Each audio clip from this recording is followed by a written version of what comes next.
I am of APC extraction from Kano State. I am not an opposition. My government, led by Bola Ahmed Tinubu, the APC government, my party, I want to say that yes, the government is doing its best. The security agencies are doing their best. But I want to say with every sense of responsibility and without any fear of equivocation that their best is not good enough.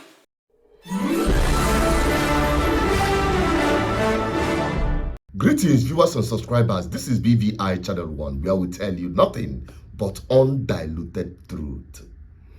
And the truth we have on our table today, because today up north, it is critical and very difficult to be a politician of APC extraction living in the northern part of Nigeria.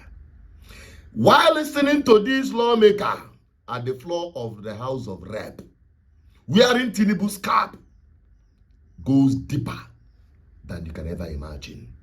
The Right Honorable Abbas Tajuddin, GCON Ian Zazo, the Speaker of the House of Nigerian People. I want to first of all thank you for this initiative, Mr. Speaker, which of course is giving opportunities to members representing their own people to speak for the people and speak for the constituents, for their constituents. Let me first of all, Mr. Speaker, identify as the same Honorable Ado Dogwa. Mr. Speaker, I am representing the people of Dogwa Tudunwada Federal Constituency. I am of APC extraction from Kano State.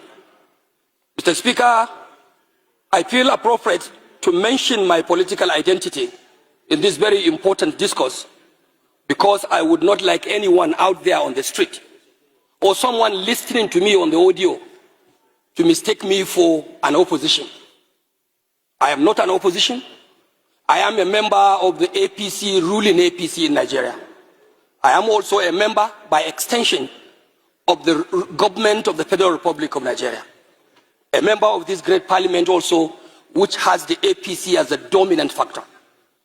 Mr. Speaker, honorable members, I have to say so because I will be speaking here today as a member of the APC, not of particular concern, but with a particular concern.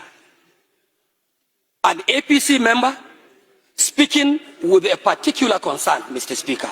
And the concern today, as I understand, is about the security of lives and property of the Nigerian people.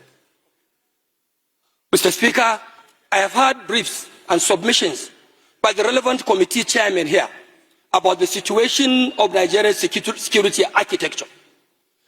Good, Mr. Speaker. I am not out to say no to their submissions. Of course, that is what they have to report to this House.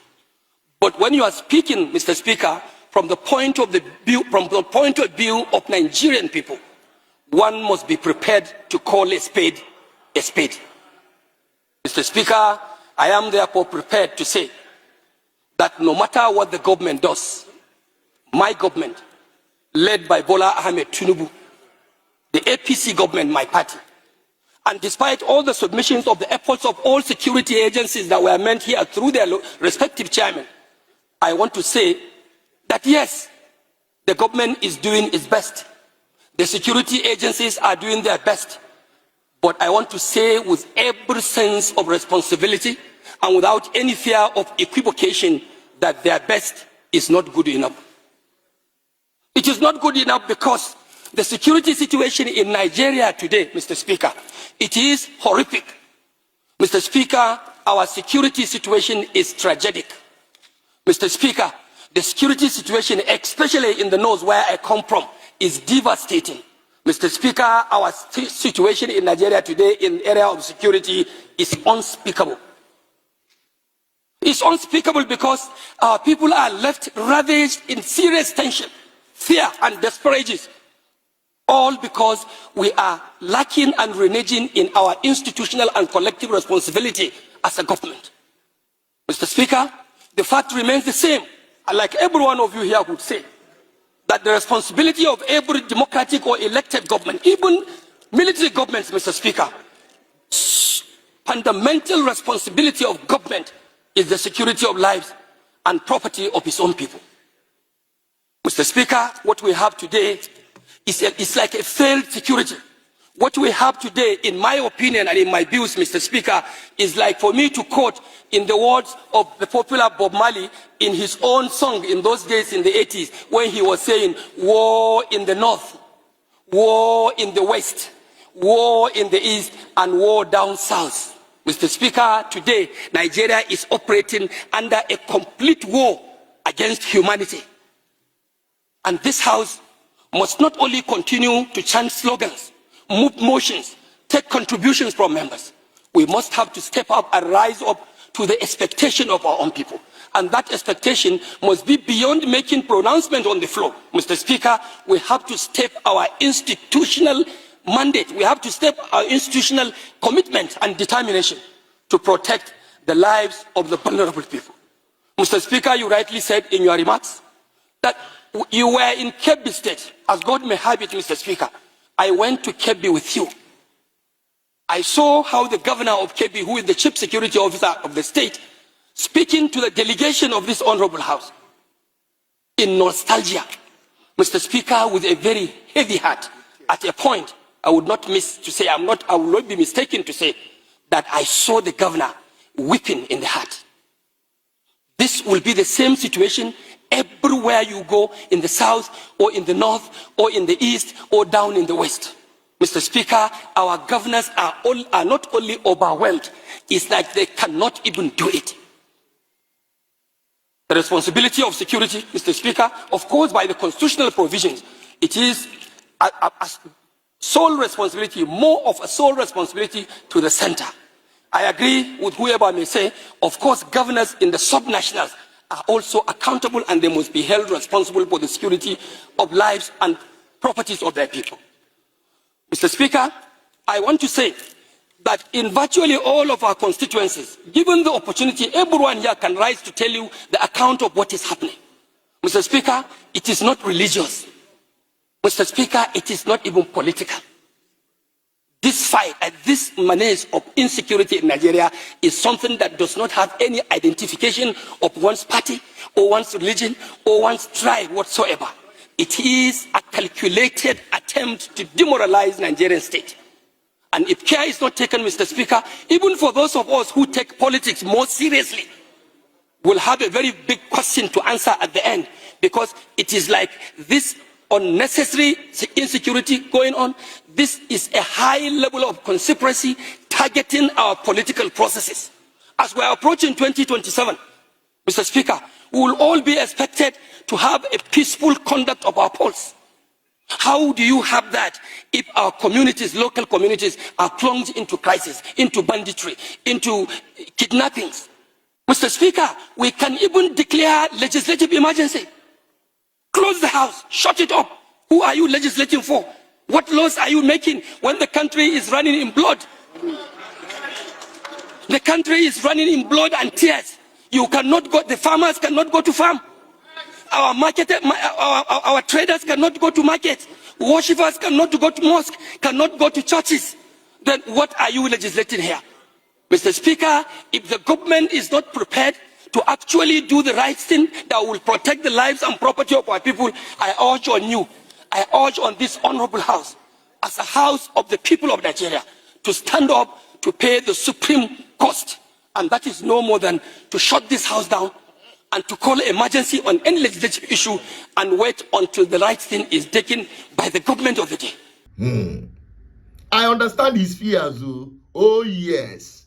Like I said, this is the worst time to be an APC politician in the north.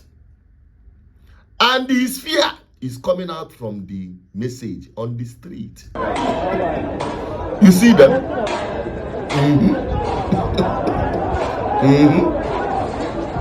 That is the anger.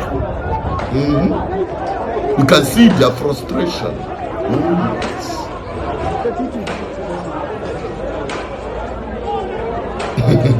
And I can tell you, my people, the politicians up north are afraid of what is to come. And many of them can no longer go to their constituency without being beaten or despised to their face by their people. APC Super Chairman Bismillah.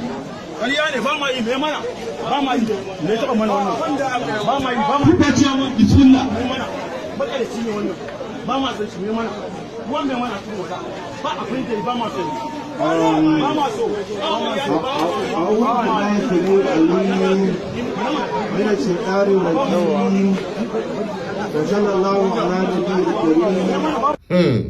You understand that word?